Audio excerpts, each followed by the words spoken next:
Bonjour et bienvenue à tous, bienvenue dans ce nouveau Facebook Live. On s'intéresse aujourd'hui aux jeunes diplômés. 2018 sera-t-il l'Eldorado des jeunes diplômés? Eh bien, en tout cas, ça va bien, ça va mieux pour ces étudiants. Alors si vous êtes vous-même étudiant, si vous êtes toujours à l'école, si vous êtes parent d'étudiants, forcément inquiet pour votre progéniture, eh bien on va voir, on va poser différentes questions. Quels sont les métiers qui vont recruter le plus cette année? Quels sont les profils recherchés? Les secteurs qui ont le vent en poupe? Est-ce que si on a des envies d'étrangers, on peut facilement partir, faire une nouvelle expérience? Quelles sont les nouvelles techniques de recrutement des employeurs? Autant de questions qu'on va poser à nos invités. On accueille tout d'abord Manuel Manot. Bonjour Manuel. Bonjour. Vous êtes directrice des carrières à l'EDEC et patronne du New Gen Talent Center. Vous allez nous expliquer dans un temps ce que c'est. Et on a également un grand témoin, Charlène Bousquet. Bonjour Charlène. Bonjour. Voilà, qui est Graduate Programme Finance chez Unilever. Deuxième expérience déjà, vous allez nous parler de ce Graduate Programme, comment on y rentre, qu'est-ce qu'on y fait exactement.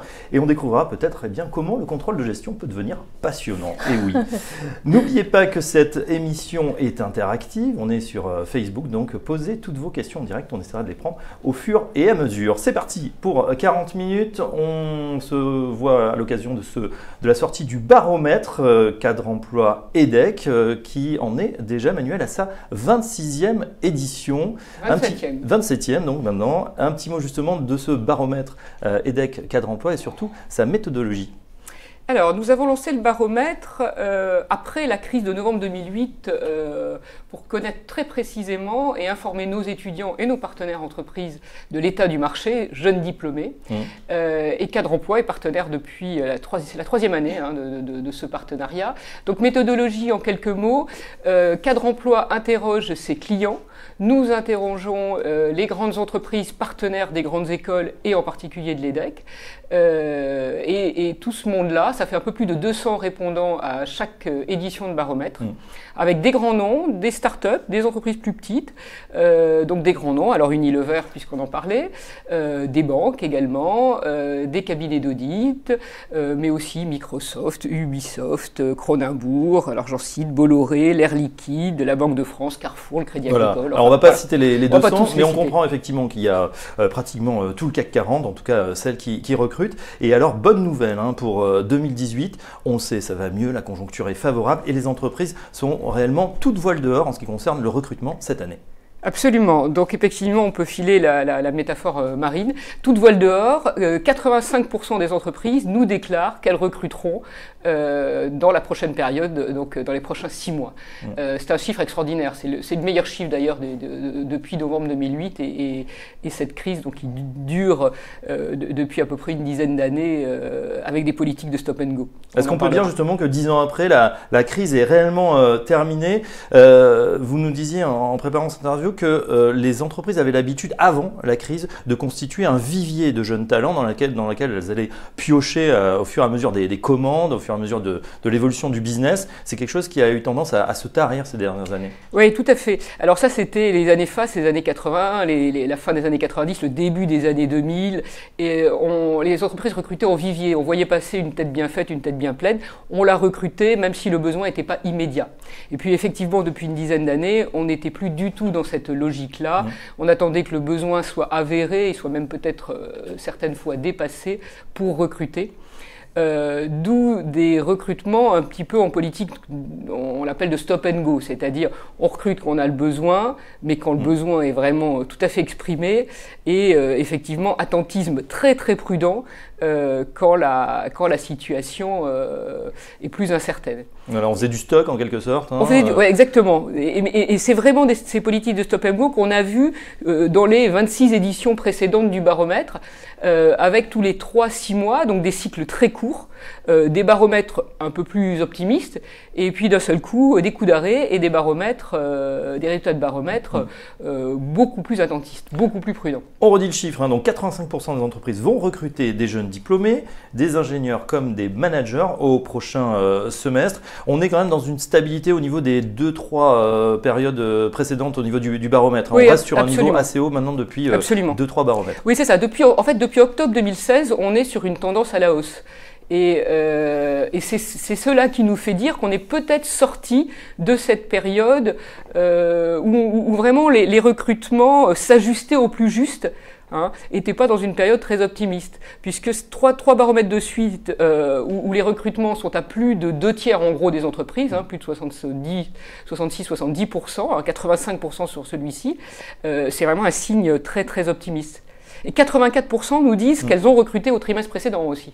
Voilà, avec vraiment des grands objectifs, on le voit sur les différents salons, janvier, traditionnellement. On peut en parler aussi. On va en reparler. Une question pour Charlène, elle est notre grand témoin.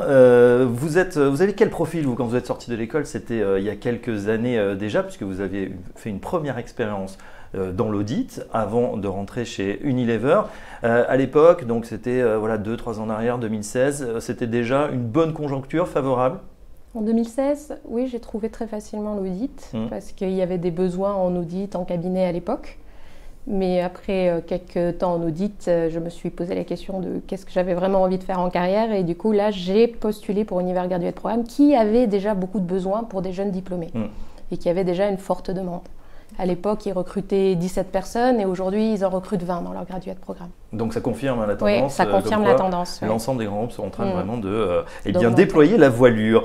Quels sont justement les profils qui sont recrutés? On le voit dans ce baromètre, Manuel, priorité aux ingénieurs. Oui, alors dans les entreprises, donc c'est 85% d'entreprises qui nous disent qu'elles vont recruter, elles nous disent à 46% des ingénieurs et des managers, c'est-à-dire les deux profils. Mais 33% nous disent uniquement des ingénieurs. Et c'est un chiffre qui a beaucoup progressé sur les 4 dernières éditions. Et on sent bien effectivement là qu'il y a une vraie tendance. Ouais, Charlène, plutôt ingénieur, plutôt manager, comment vous voyez? Chez Unilever, en fait, on ne regarde pas si vous êtes ingénieur ou manager. Dans le processus de recrutement du graduate programme, on ne regarde pas votre CV. C'est un processus où on regarde qui vous êtes plutôt que qu'est-ce que vous avez fait ou de quelle école vous sortez. Donc c'est vraiment très innovant. Et bien sûr, le but du graduate programme, c'est d'avoir des profils très diversifiés et très variés. Donc si vous êtes un marketeur mais que vous avez envie de faire de la finance, vous pouvez le faire, on ne regarde pas votre diplôme. Si vous êtes ingénieur et vous avez envie de faire du marketing, vous le pouvez également. Alors il est temps de rentrer justement dans le concret avec ce graduate programme, peut-être expliquer ce que c'est. Ça va vous permettre durant 3 ans de voir tout un tas de fonctions à l'intérieur de l'entreprise finalement pour faire votre choix et pour savoir exactement ce que vous aimez et ce que vous aimez moins. Exactement. Alors il y a 3 grands parcours. Il y a un parcours marketing-vente, il y a un parcours finance, il y a un parcours de supply chain. On peut postuler sur les 3 différents parcours selon nos envies, pas selon notre background ou notre histoire d'école ou de CV. Et ensuite, une fois qu'on rentre dans le parcours, il est quand même possible, si au bout d'un an ou d'une ou deux rotations, on se rend compte qu'en fait notre amour c'est le marketing, on peut aller en marketing ou on peut aller en vente. Enfin, ça pose pas de problème. Moi, quand je suis rentrée dans le graduate programme en finance, il y avait un autre graduate avec moi. Aujourd'hui, il fait du e-commerce, ça n'a rien à voir. Et vous êtes resté dans la finance? Moi, j'adore la finance. Voilà, c'est comme ça, heureusement. Manuel, justement, ce sont ces graduate programmes, ça se développe, c'est parti comme souvent, et ça a gardé le nom, graduate programme des pays anglo-saxons, mais ça arrive très fort en France. Oui, alors c'est effectivement, ça se multiplie en France depuis une dizaine d'années, tout simplement parce que ça correspond à la fois aux besoins des entreprises qui doivent attirer et fidéliser cette jeune génération, qui est un petit peu plus difficile à fidéliser que la précédente, mais c'est également parce que ça correspond parfaitement bien à leurs souhaits et à leurs objectifs de carrière. Ils veulent de plus en plus, on le sait, une perspective internationale, ils ne veulent pas s'ennuyer, et ils veulent être dans une logique d'apprentissage et de développement personnel permanent. Et en fait, ces 3 objectifs de carrière sont complètement remplis avec ce graduate programme. Donc aujourd'hui, toutes les grandes entreprises, que ce soit de la grande consommation, de la distribution, des banques et le monde industriel, proposent son graduate programme. Charlène est en train d'approuver vigoureusement, c'est ce que vous dites. Vous vous retrouvez là justement envie d'explorer de nouveaux territoires, d'avoir une mission qui vous passionne. C'est important pour vous? Oui, c'est important pour tout le monde, mais c'est très important et je trouve qu'Unilever est très à l'écoute là-dessus. Que ça soit sur le développement personnel, par exemple jeudi prochain j'ai une formation sur quel est mon but dans la vie, pas dans le travail mais dans la vie, donc en termes de développement, qu'est-ce qui me rend heureux? Est-ce que mon but que j'ai envie d'accomplir dans ma vie est en lien avec ce qu'Unilever peut me proposer? Si ce n'est pas le cas, on en discute avec les RH. Ensuite, en termes d'international, ils poussent énormément à ce qu'on aille sur un siège européen à Rotterdam, ou mondial à Londres, parce qu'on veut des graduate programmes qui ont une vision globale de ce qui se passe, qui est une bonne image de ce qui se passe chez Unilever, pas juste cantonné dans un sillon, dans une fonction. Et oui, parce que vous avez raison, on n'aime pas s'ennuyer dans notre travail. On s'est dit, on n'a pas fait autant d'études pour s'ennuyer dans un travail pendant 40 ans. On a envie de se développer, d'être heureux. Et là, c'est une tendance carrément sociétale, hein, très presque philosophique. Est-ce que vous êtes dans votre vie, c'est rare qu'une entreprise fasse cette démarche quand même et cette réflexion quasi philosophique sur sa mission au travail. Oui, le sens, le fameux sens au travail. Alors, ce graduate programme, puisqu'on écoutait Charlène, ça correspond bien à une logique pour l'entreprise de constitution d'un vivier. Et d'un vivier de jeunes diplômés heureux d'être rentrés dans l'entreprise. C'est-à-dire qu'ils vont y être fidélisés. Et qui ne vont pas, par des mauvaises expressions, leur claquer dans les doigts au bout de 2 ans. Absolument, 20 mois la durée du premier poste. On a cette statistique, ouais. Absolument. Incroyable, c'est-à-dire que, incroyable pour moi, je suis un petit peu plus ancien que Charlène, premier job inférieur à 20 mois. 20 mois, absolument. Vous êtes quasiment dans les clous, hein, parce que première expérience, c'était quoi? Moins de 2 ans? 2 ans à peu près. Ma première expérience? Non, c'était 9 mois. 9 mois, vous voyez, mais c'est tout à fait ça. Si on prend les générations Baby Boomers et X, la durée du premier poste, c'était 37 mois. Très exactement. Sur la génération des plus vieux des Y, on va dire 35-40 ans, c'était 26 mois. Et aujourd'hui, on est à 19 mois. Voilà, comme ça, vous aurez tous les chiffres. Ouais. Donc, ce graduate programme, qui sont souvent proposés sur une période de 2 ans, ça correspond complètement aux nouvelles aspirations, puisque c'est comme ça qu'on les appelle, de ces nouvelles générations. Voilà, les anciennes générations étaient juste contentes d'avoir un job. Aujourd'hui, c'est bien, voilà. Beaucoup plus ambitieux. En plus, il faut les épanouir. On vous recommande. Ça se voit, ça se sent. On continue justement sur les fonctions les plus recherchées. On revient au baromètre. 46%, on l'a dit, vous recrutez plutôt, on a dit, des profils ingénieurs. Ingénieurs et managers, 46%, 33% que des ingénieurs. Voilà. En revanche, une question là sur les commerciaux. C'était quand même le sésame à une époque. Il fallait être commercial. Aujourd'hui, on voit qu'il faut rajouter de la technique au commercial. On n'est pas seulement commercial, on est plutôt business partner, hein, justement, ou business developer. Oui, absolument. Les fonctions commerciales, alors elles ont toujours le vent en poupe et elles ont la particularité d'avoir le vent en poupe, que le marché aille bien ou qu'il aille moins bien. Donc de toute façon, ça reste une fonction recherchée. Mais c'est une fonction effectivement qui a été rendue, on va dire, plus intéressante probablement par les entreprises, plus complète et sur lequel on recrute des profils beaucoup plus armés, beaucoup plus diplômés.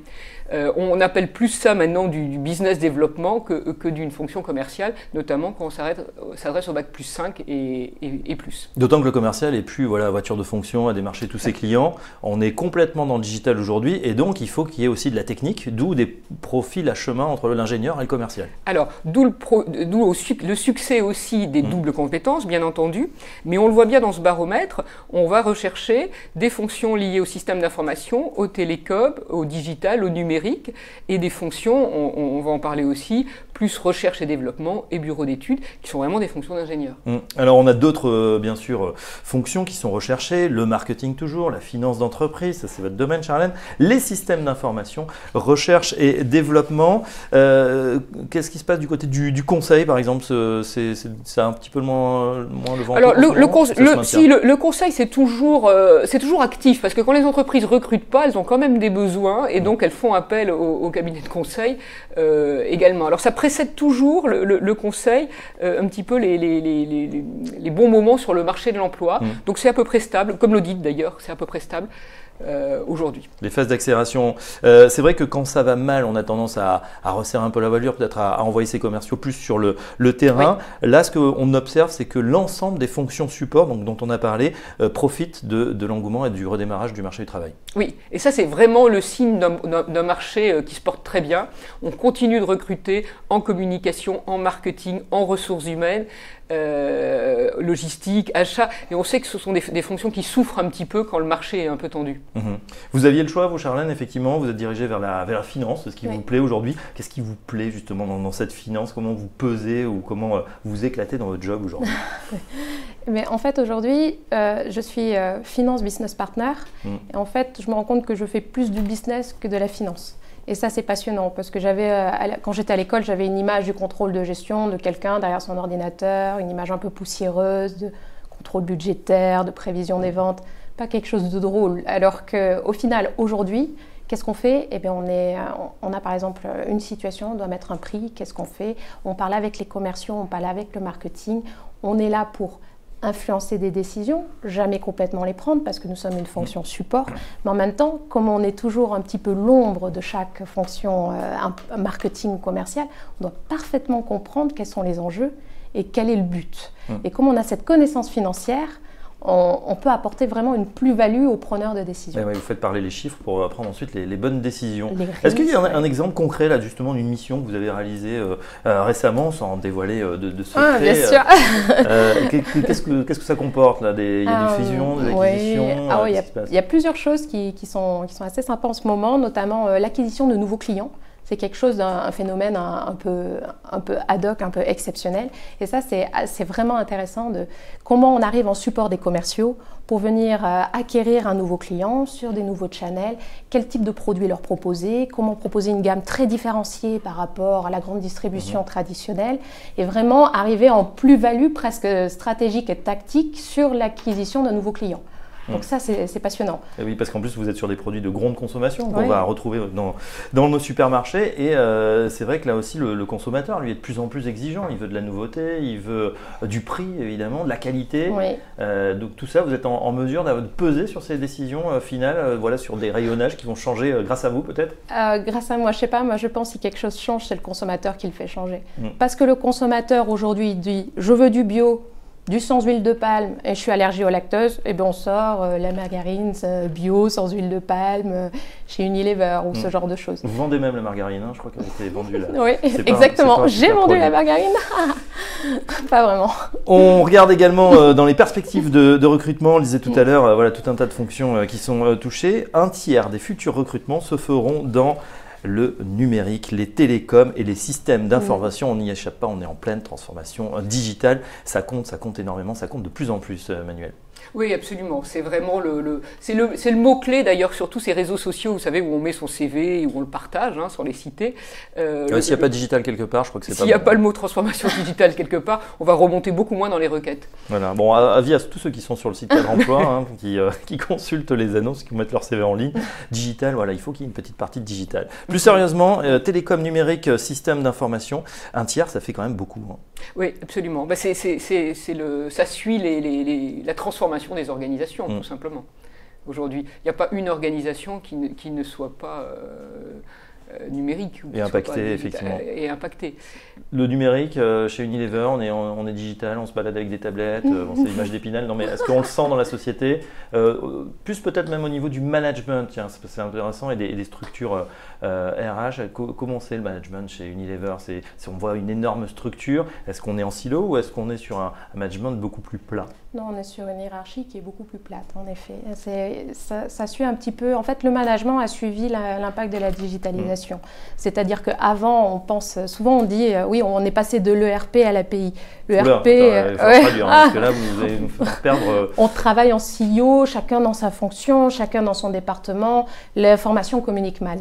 Alors qu'aujourd'hui, c'est l'inverse. Comme on l'a dit, on veut des gens qui pensent globalement, selon différentes perspectives, et que l'information passe de manière très fluide et que ça soit très rapide. Parce que la grande consommation, il faut aller vite. Il faut aller là où le consommateur veut qu'on soit. Aujourd'hui, le consommateur a changé. Il ne va plus forcément dans des hypermarchés ou des supermarchés. Il peut très bien aller sur Amazon commander sa lessive ou aller chez du local. Et il faut qu'Unilever soit capable d'aller là où le consommateur est avec les produits qu'il veut et à un temps record. Tout ça pour pas cher. Ouais. Et la mise en place est de plus en plus rapide, là où on mettait avant plus d'un an à mettre en place des nouvelles lignes de produits. Là, ça se fait avec un cycle beaucoup plus court. Oui, de plus en plus court. Et en effet, Unilever est un petit peu dans la phase où il faut alléger les process, développer l'esprit entrepreneurial. C'est vraiment quelque chose de très fort chez Unilever.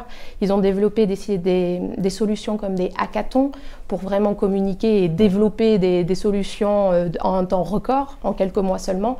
Et donc, le hackathon, c'est des geeks qui se mettent ensemble et qui travaillent sur un projet en 24 heures, c'est ça? Exactement, sauf que là, ils le font sur 2 mois. Ils essaient de sortir un nouveau concept marketing, comment le distribuer, comment le produire en un temps record. Vous avez participé? Oui. Vous avez gagné?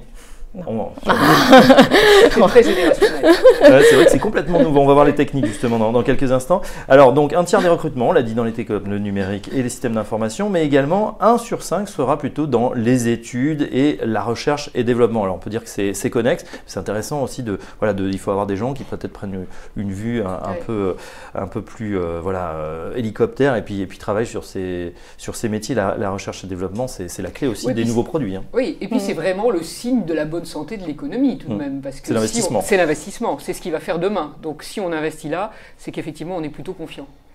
En revanche, il y a des fonctions peut-être qui sont un peu moins prisées. Par exemple, et ça m'a étonné, marketing et communication.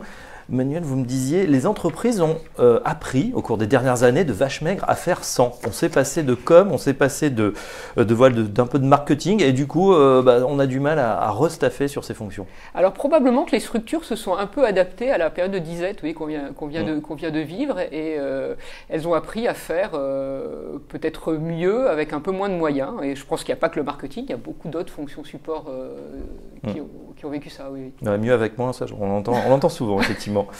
On se penche maintenant sur le recrutement à l'étranger pour ceux qui ont envie de partir, les jeunes diplômés. On sait, aujourd'hui, il faut parler anglais, absolument, peut-être une autre langue. Est-ce qu'on peut mettre en pratique ces compétences à l'étranger? Est-ce que les entreprises vont recruter cette année plutôt en France ou plutôt à l'étranger? Alors, le graduate programme dont on parlait tout à l'heure, c'est déjà un très bon exemple, puisque la plupart des graduate programmes ont une rotation en dehors du pays d'origine. Donc, vous allez partir peut-être à l'étranger, Charlène. C'est un moyen de recruter aussi pour une filiale, par exemple, pour une entreprise française.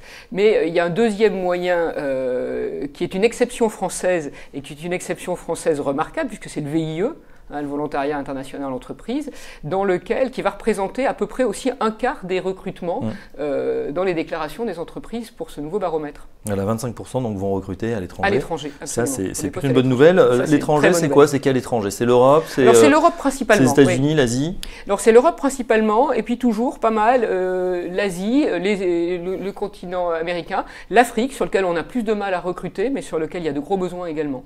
Oui, à peu près tous les continents. Tous les continents, mais évidemment en prédominance pour l'instant à l'Europe, nos principaux partenaires. Est-ce que justement vous avez votre feuille de route, Charlène? Quelles sont les capitales ou les villes à l'étranger que vous allez aller visiter pour travailler, bien évidemment? Pour l'instant, je ne serai qu'au dernier moment, je pense. Ah, vous n'avez pas encore? Ça dépend aussi des besoins business. Il faut quand même que ça soit une situation gagnant-gagnant pour l'entreprise. On vous développe et en même temps, c'est bien de faire passer un graduate programme en dernière année à l'étranger pour que le siège Europe ou le siège Monde puisse développer d'un candidat plus expérimenté qui peut plus délivrer en valeur. Sur un groupe mondial qui est implanté un peu partout sur la planète, vous pouvez vous retrouver plutôt en Europe, plutôt en Asie, plutôt aux États-Unis? C'est Cluster Europe. Cluster Europe, bon. ouais. Le cluster Europe. Mais ça, c'est le graduate. Une fois que le graduate est fini, c'est un monde d'opportunités. Voilà, effectivement. Là, il faut regarder effectivement en local ce qu'il y a, les offres internes. Les relations entreprises, écoles, universités, les entreprises continuent à s'appuyer sur leurs relations avec les grandes écoles, les universités cibles, justement pour recruter, pour reformer ce fameux vivier. Oui, alors on l'a vu, vous en avez parlé en introduction, elles sont très nombreuses dans nos forums, plus d'une centaine d'entreprises dans chaque forum de grande école en France. C'est bien la preuve que les entreprises comptent sur nous, comptent sur l'enseignement supérieur et les grandes écoles pour recruter.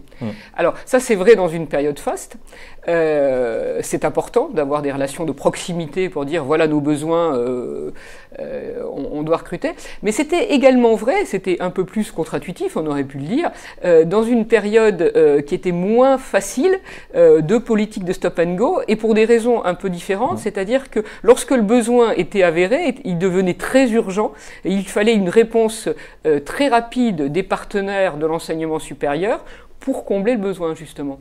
Donc, en fait, ces relations école-entreprise, elles sont de proximité depuis très longtemps, et c'est à peu près le seul chiffre stable dans ce baromètre depuis 27 éditions. Voilà, c'est-à-dire qu'il y ait finalement de gros besoins ou pas, absolument. Les entreprises se déplacent toujours sur les campus. Est-ce que, Charlène, tiens, vous êtes notre témoin, est-ce que vous avez participé à ces grands messes, voilà, où toutes les grandes entreprises vous font la cour, alors avec votre CV ou sans votre CV, elles vous font la danse du ventre pour attirer les meilleurs talents?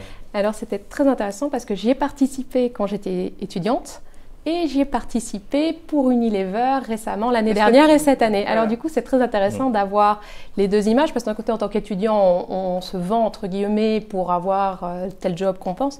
Mais les entreprises aussi, de l'autre côté, maintenant je le vois, font aussi du charme parce qu'ils ont envie d'avoir les meilleurs profils, des gens passionnés et des gens qui sont de bon background dans les écoles, mais pas que, aussi à l'université. Alors c'est sûr qu'avec l'EDEC, on est vraiment dans le haut du panier. Hein. C'est l'excellence en termes d'études, dans le top 15 mondial, je crois, évidemment dans le top 4 français. Est-ce que c'est la même chose, justement, on parle aussi des universités, est-ce qu'on encourage les étudiants vraiment à visiter ces salons? Il faut y aller, même si on n'a pas forcément d'idée sur ce qu'on veut faire? Oui, tout à fait. Le contact direct, hein, on vient parler d'un monde digital, mais le contact direct est essentiel. Et ces forums carrières, ces salons où on peut rencontrer des entreprises, c'est quand même le meilleur moyen de se vendre et puis d'être recruté. Donc bien évidemment, tous les étudiants sortis de l'université ont intérêt à aller au contact.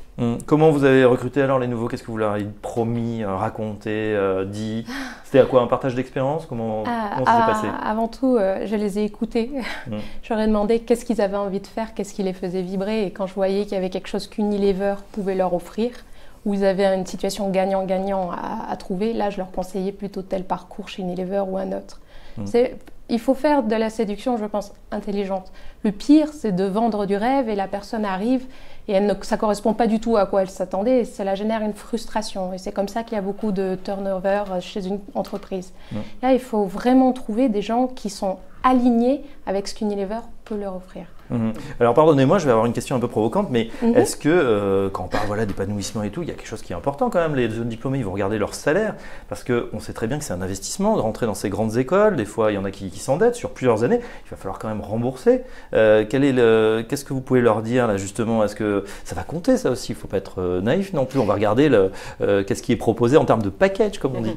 Alors ça va compter, les grandes entreprises ont des grilles de salaire, donc globalement, hein, et Charlène ne me contredira pas, on sait que quand on sort de telle école pour tel type de poste, un graduate programme ou pas, on a à peu près tel package. Et du coup, ça va pas être forcément leur premier critère. Et pour preuve, quand on leur demande quel est le premier sens que vous donnez au travail, le gagner sa vie, finalement, n'arrive qu'en 4e ou 5e position. Le premier sens qu'ils donnent au travail et qui écrase tout le reste, c'est « je veux m'y épanouir ». Ouais.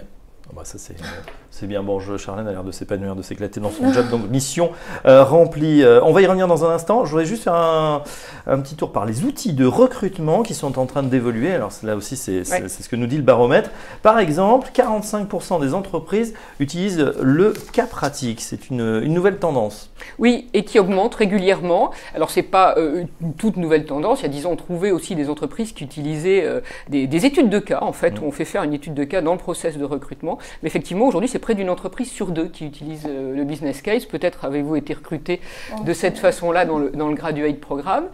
Ce qu'il y a, c'est qu'il y a aujourd'hui l'envoi du CV, de la lettre, hein, qui était la tradition, a été remplacé par le dossier de candidature, qui permet justement de scorer un peu les dossiers, de savoir qui est le plus motivé, qui va être le plus adapté au recrutement.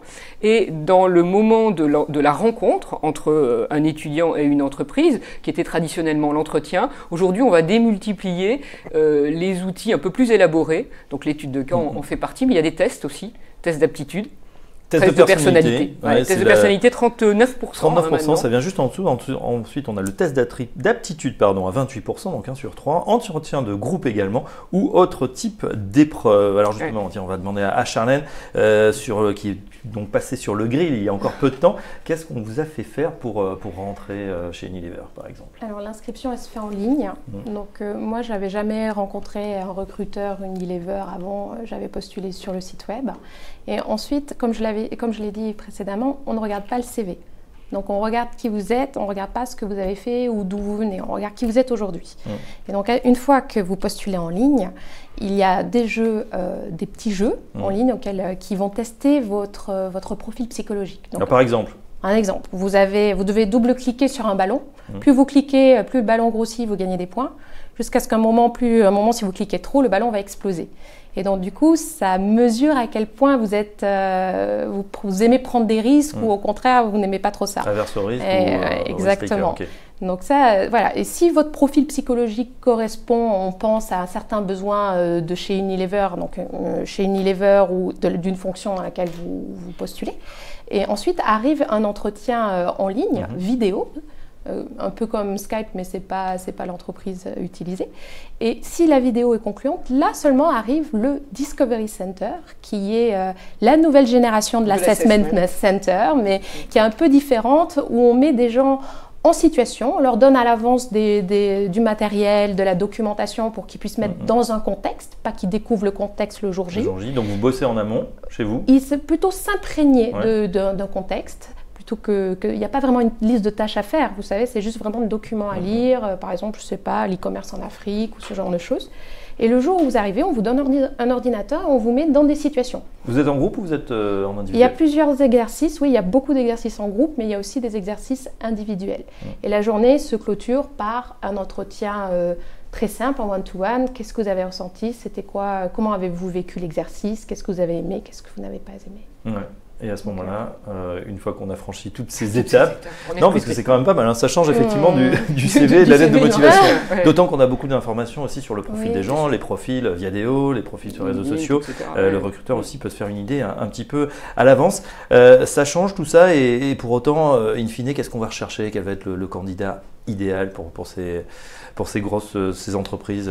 Alors une fois que justement les relations école-entreprise vont permettre de cibler le type de formation, le type de profil dont on a besoin pour une entreprise, ensuite la clé c'est vraiment la motivation et la personnalité. Et ce sont les deux éléments que dans le Discovery Center ou Assessment Center nouvelle génération ou dans la rencontre on va tester. On sait bien que quand le mariage ne prend pas entre une entreprise et un jeune diplômé, c'est essentiellement pour un problème de motivation, d'épanouissement, on l'a dit, ou pour un problème de personnalité. D'où les entretiens de groupe aussi. Le développement des entretiens de groupe, c'est pas uniquement un effet de mode.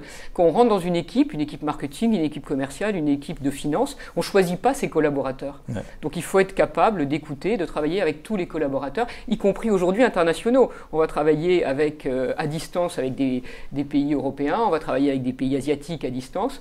Donc l'entretien de groupe, c'est un moyen aussi de vérifier la capacité à travailler en équipe et en collaboratif. Bon, est-ce qu'il faut, qu'est-ce qui se passe si on n'est pas pris? Qu'est-ce que vous conseillez? On recommence, on continue. C'était pas la bonne entreprise. Oui. Le marché est tellement bon qu'aujourd'hui ils vont trouver. Charlène, vous à part Unilever, vous avez postulé, vous avez été recalé quelque part ou pas du tout? Oh, dans ma vie, oui, plein de fois quand je cherchais des stages, c'est normal. On apprend et on apprend aussi qui on est ou qu'est-ce qu'on veut. Et en fait, des fois, avec le recul, maintenant, je me rends compte, oui, c'est normal que j'ai pas eu ce stage-là ou que je ne correspondais pas. Et c'est pas quelque chose de grave de ne pas correspondre à quelque chose. Ça veut dire qu'il faut que je trouve l'entreprise et le métier qui va me permettre d'avoir, comme vous avez dit, un bon mariage. Alors c'est justement peut-être l'idée, maintenant on va rentrer, il nous reste quelques minutes dans notre phase pratico-pratique. Justement, que conseiller à un jeune diplômé? Vous dites Manuel, justement, on peut peut-être bien réfléchir à ce qu'on veut faire. On enfonce des portes ouvertes, mais surtout parce que voilà, on va se lancer dans un métier et il faut que ça plaise. Voilà, quels sont les conseils qu'on peut donner à ceux qui nous regardent là, qui se demandent tiens, qu'est-ce que je vais faire? Il faut que je choisisse un métier ou j'ai des envies. Qu'est-ce qu'on peut leur dire? C'est toute la phase amont, toute la phase de ce qu'on appelle l'élaboration du projet. Qui je suis? Qu'est-ce que j'aime faire dans la vie? Qu'est-ce que je sais bien faire? Qu'est-ce que je sais moins bien faire? Qu'est-ce que je n'aime pas faire? Également. Et ce projet, il rencontre ensuite le marché du travail en réalité. De quoi le marché a besoin? De quel type de profil? Plus internationaux, plus ouverts, qui travaillent en équipe ou pas. Et donc c'est finalement la rencontre d'un projet et d'un marché qui fait le bon mariage ou le bon recrutement. Donc toute la phase préalable, il ne faut pas rentrer tout de suite en envoyant ses CV partout. Toute la phase préalable d'élaboration du projet, sur lequel aujourd'hui les établissements travaillent beaucoup, est absolument essentielle. Et puis les fameuses connaissances de soi, toutes les soft skills dont on parle beaucoup également. Quelles sont mes forces finalement? Et c'est pas évident, comment on les met en avant? Ça se fera plutôt au cours de l'entretien, non alors? C'est naturel. Il faut penser, pendant le Discovery Center, ça dure une journée.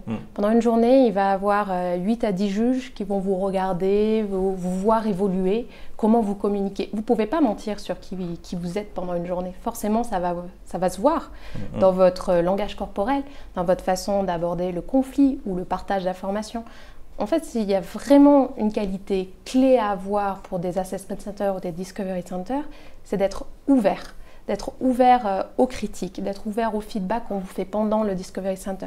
Ce qu'on veut voir chez un jeune diplômé, on ne s'attend pas à ce qu'il sache beaucoup de choses, c'est normal de ne pas savoir. On s'attend à quelqu'un d'ouvert d'esprit qui est capable d'apprendre, de ne pas se vexer si on lui dit qu'il ne sait pas, et qu'il est capable de capitaliser dessus et de construire quelque chose dessus. Et si vous avez cette mentalité-là, je peux vous garantir qu'il y a beaucoup d'entreprises qui adoreraient vous recruter. Bon, ça c'est bien. En tout cas, on sent que Charlène, même si ça ne marche pas en finance, vous pourrez vous reconvertir en RH. Il y a aussi une fibre, vous en parlez avec passion. Oui, on en avait parlé, habileté relationnelle très forte, c'est vraiment un point très, très important dans les critères de recrutement aujourd'hui. Capacité à apprendre, les métiers changent, dans 3 mois, votre métier sera plus le même. Oui. Donc la capacité à apprendre, on en a parlé, l'agilité est très importante. Donc capacité relationnelle, agilité, capacité à apprendre un nouveau métier. Donc tout ça, c'est des éléments clés. Et en fait, l'entretien aujourd'hui, il est basé sur ces compétences-là. Donc vous allez raconter comment vous avez organisé votre dernier voyage, comment vous êtes impliqué dans la dernière association, qu'est-ce que vous avez fait dans votre stage. Et c'est l'illustration de ces qualités-là que l'entreprise va demander. Et c'est ce que vous conseillez dans le New Gen Talent Center, hein, c'est ça, à l'EDEC, puisqu'il y a déjà combien 40 000 alumni, ça c'est pour la gestion des carrières. Et chaque année, Manuel, combien de nouveaux contingents, le contingent de jeunes diplômés EDEC, c'est combien? C'est à peu près 1 millier. Il y a 8 000 étudiants en tout dans le groupe EDEC en permanence, et il y a 1 millier, 1 200 qui sont diplômés du master, et à peu près 800 qui sont diplômés du BBA chaque année. Voilà, et puis on souhaite également bon vent à Charlène, ça a l'air de bien se passer. Continuez comme ça, et puis on aura l'occasion d'en reparler. Le baromètre EDEC cadre emploi, il sort très prochainement, je crois dès lundi. Lundi, il sera donc en ligne et dans la presse, largement commenté. Donc n'hésitez pas à le consulter. Prochain baromètre, ça sera d'ici quelques mois, au mois de mai. On se reverra à cette occasion et on aura effectivement de nouvelles perspectives. Mais le fin mot, c'est quand même que ça se passe bien pour ces diplômés. C'est un très bon cru 2018, belle perspective, donc profitez-en et profitez de tous ces conseils. Vous pouvez bien évidemment revoir cette émission. Merci à vous Manuel Malo. Merci. Je rappelle que vous êtes directrice des carrières à l'EDEC et du New Gen Talent Center. Merci également à Charlène Bousquet, Graduate Programme chez Unilever. Cette édition Facebook Live est terminée. Merci de l'avoir suivi et à très bientôt.